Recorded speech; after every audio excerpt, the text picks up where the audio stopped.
Begitu Anda kerjakan, Anda akan dijamin oleh Allah, akan dimudahkan hidup Anda setelah Ramadan. Bagaimana metode tilawahnya? Syahrul Ramadan alladzi unzila fihi al-Qur'an hudan linnas wa bayyinatin minal huda wal furqan. Faman syahida minkum asy-syahra falyasum. Di pertemuan lalu kita telah keluarkan cara berinteraksi dengan Al-Qur'an dan kita siapkan itu menjadi agenda yang kita kerjakan saat Ramadan nanti. Perbanyak bacaan.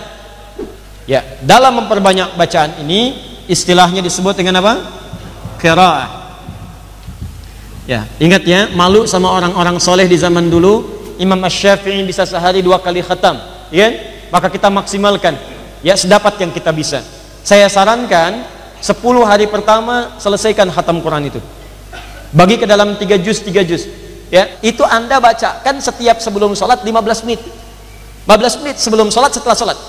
Perhitungannya begini, 1 juz saja, misal 148 ayat, 7 ayat Al-Fatihah, 141 ayat Al-Baqarah.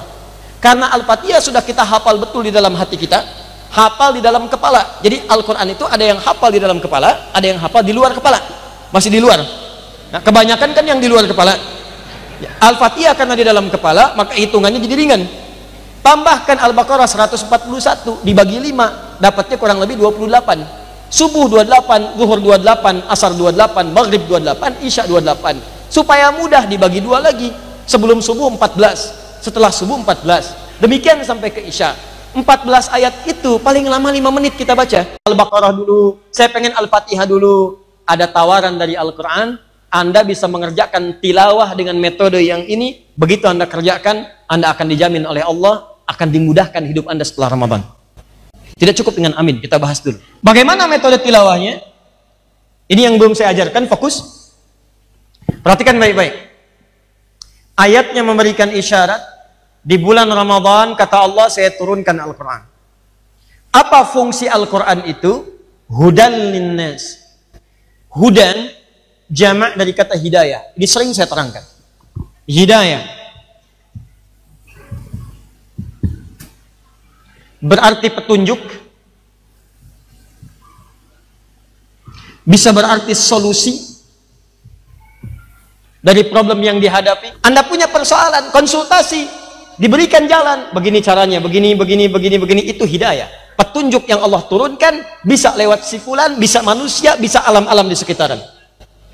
Hidayah bisa juga berarti jalan yang dilalui, jalan yang dilewati, jalan yang kita dibutuhkan untuk mendapatkan akses termudah menuju apa yang ingin kita dapatkan. Nah, 3 hal ini, kalau Anda ingin gabungkan, ada petunjuk, ada solusi dari masalah, ada jalan yang menghubungkan pada tujuan. Kalau dijamakkan bentuknya, maka katanya berubah bentuk jamak. Hidayah menjadi hudan namanya. Hudan. Sekarang perhatikan, kata Allah, saat saya turunkan Al-Quran itu, isi Al-Quran dari Al-Fatihah sampai dengan An-Nas, itu bukan bacaan semata, tapi di dalamnya ada banyak hidayah-hidayah untuk manusia. Dari Al-Fatihah itu sampai dengan An-Nas, Al-Fatihah, Al-Baqarah, Al-Imran, An-Nisa, sampai dengan An-Nas, itu semua hidayah isinya. Semua masalah hidup kita ada di situ petunjuknya. Jadi kalau Anda ingin mendapatkan petunjuk di rumah tangga, ada di situ. Anda jalani petunjuk rumah tangga di situ, damai kehidupan rumah tangga Anda. Bukankah saat Anda akan menikah, di surat undangan Anda tuliskan ayat Quran?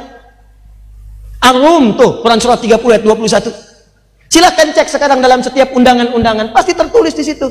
Firman Allah Subhanahu wa taala. Quran surah 30 ayat 21. Cuman yang anehnya yang ngundang nggak baca ayatnya. Yang dikirim undangan suruh baca, yang ngundang nggak baca. Jadi kalau Anda ingin mendapatkan petunjuk bagaimana caranya samara, sakinah, mawadah dan rahmah, bukan hanya menjadi nama. Anda perempuan pengen nikah, nama Anda Samara, tapi nggak pernah menggali isinya, nggak akan dapat Samara. Nah makanya ketika Allah sampaikan, hey, di bulan Ramadan ini saya turunkan Quran, cuman kalian mesti sadar, Quran yang saya turunkan bukan cuma jadi bacaan, isinya petunjuk hidup. Jangan sampai ada yang baca Quran tapi nggak paham isinya.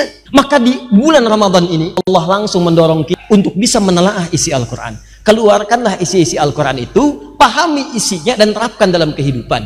Maka manhaj yang ingin saya ajarkan pada kesempatan malam hari ini, kalau Anda ingin tilawah, coba keluarkan tema-tema yang Anda butuhkan, kemudian temukan ayat-ayatnya dan tilawahi itu selama bulan Ramadan.